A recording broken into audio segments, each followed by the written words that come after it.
లేవి ఖండం 22వ అధ్యాయము 19వ వచనంలో, వాడు అంగీకరింపబడినట్లు. వాడు అంటే ఎవరు?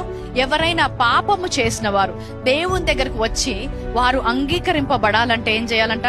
గోవులలో నుండి అయినను గొర్రె మేకలలో నుండి అయినను దోషము లేని మొగదానిని అర్పింపవలెను. దేనికి కలంకం ఉండునో దానిని అర్పింపకూడదు.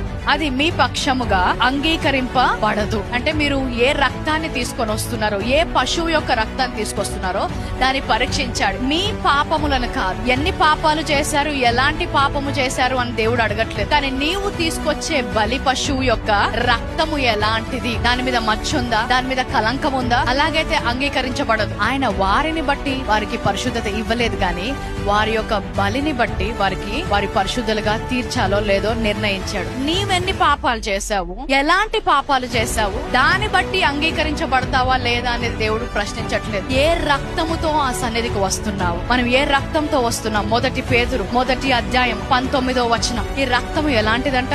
అమూల్యమైన రక్తము చేత, అనగా నిర్దోషమును నిష్కలంకమును గొర్రె పిల్ల వంటి క్రీస్తు రక్తము చేత. హల్లెలూయా. నిష్కలంకమైన, నిర్దోషమైన, పావన యవన గొర్రె పిల్ల రక్తముతో ఆయన సన్నిధిలో ప్రవేశిస్తుండగా నీవు దేవుని చేత అంగీకరించబడ్డావు. ఆమేన్.